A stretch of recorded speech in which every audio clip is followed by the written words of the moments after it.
Hey there, welcome back to this video. Now we're going to solve a coding interview problem, asteroid collision. We're given an array, asteroids, of integers representing asteroids in a row. For each asteroid, the absolute value represents its size and the sign represents its direction, positive meaning right, negative meaning left. Each asteroid moves at the same speed. Our job is to find out the state of the asteroids after all collisions. If two asteroids meet, the smaller one will explode. If both are the same size, both will explode. Two asteroids moving in the same direction will never meet. Okay, this is our problem statement. For example, if you're given this array contains 3 asteroids in a same row. Positive asteroid means it moved to right, and the absolute value is the size of asteroid.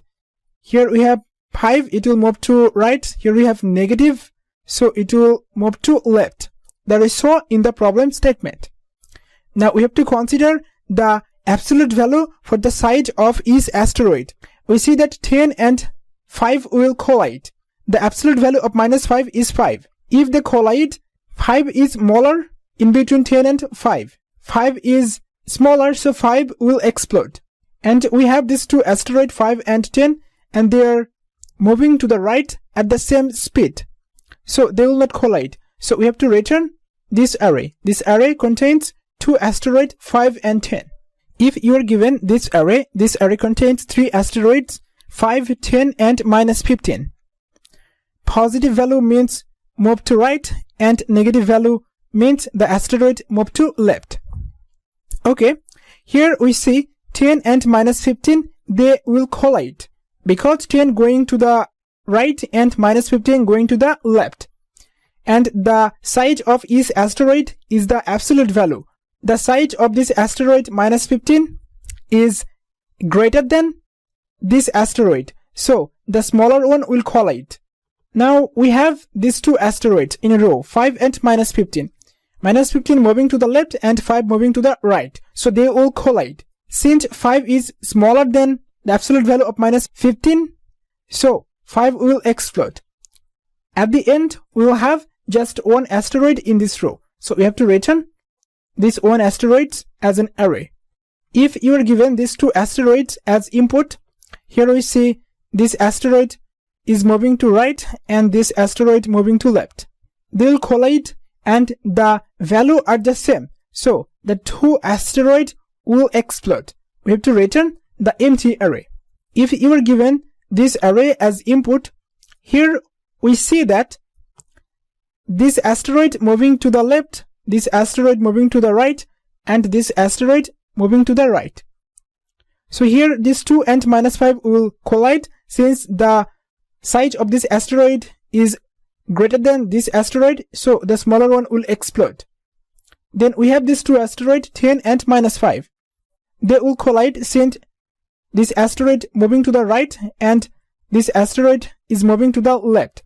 And we see that the size of the 2 asteroids is 10 and 5, and this is smaller, so this will explode. So we have to return just this asteroid 10.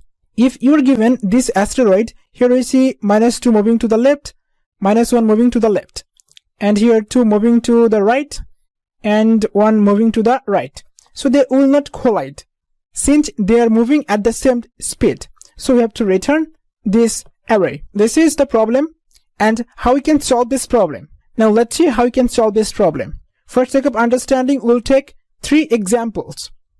For this array, and this array. For this array, we should return 5 and 10. For this array, we should return -15. For this array, we should return -2 and -15. Now let's see how we can find the state of asteroids after collision. To solve this problem, we're going to use stack data structure. This is our algorithm to solve this problem, and this is our stack. Now first, let's review the algorithm. First, we have our function collision that takes an array of asteroids Then we're going to check if the length of the asteroid is less than or equals to 1, then we'll return that asteroid array.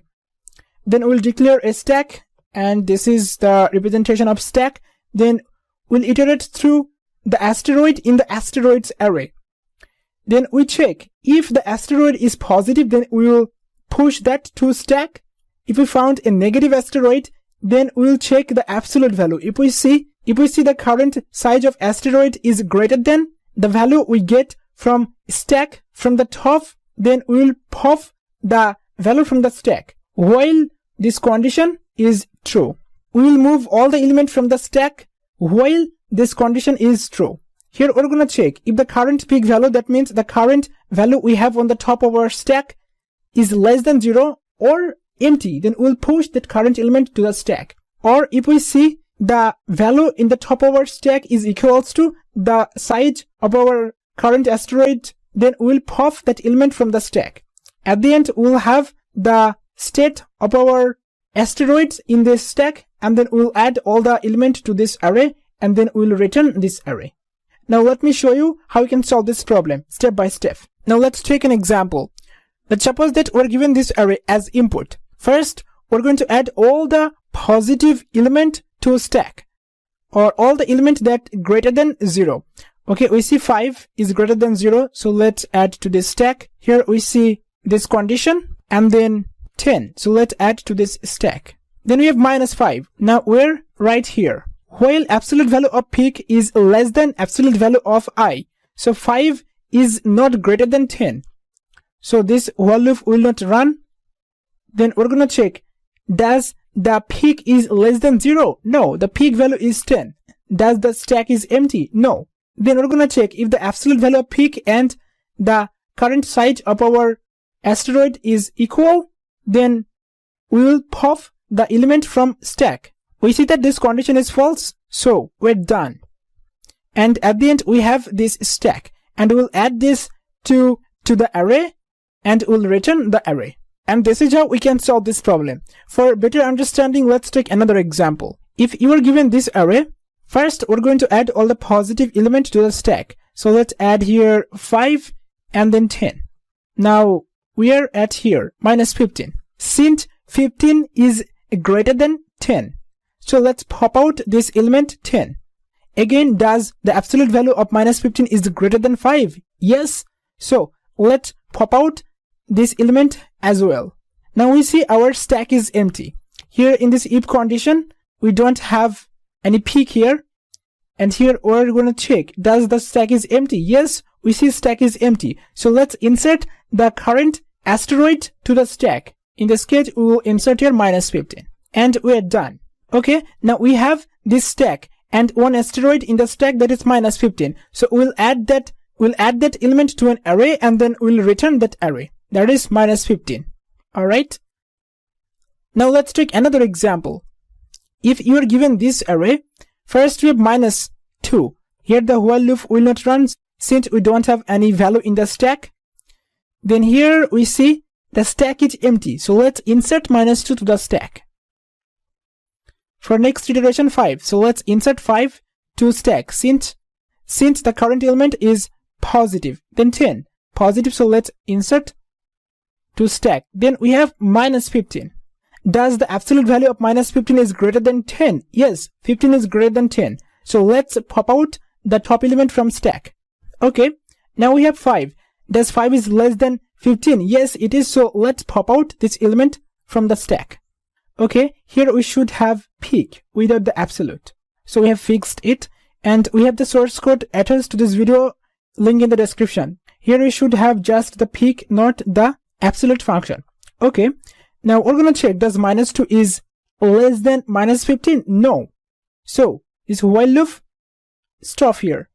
Then here we're going to check, does the peak value is less than 0? Yes, it is. So let's insert the current element to our stack, and that is -15. Alright, we're done here. Then we're going to add the element from stack to an array, and then we'll return that array. So we'll return this array. And this is how we can solve this problem. For the worst case, this solution will take big of 2n time complexity, and that's equivalent to big of n and it will take big of n space complexity to construct the stack. Alright guys, this is my solution to this problem. If you aren't understanding this video explanation, don't worry. Use your own examples to see how it actually works. After 2 or 3 examples, you will see how logical it is. I hope you have understood this problem. If you have any question, if you have any problem, let me know. Thanks for watching this video. I will see you in the next video.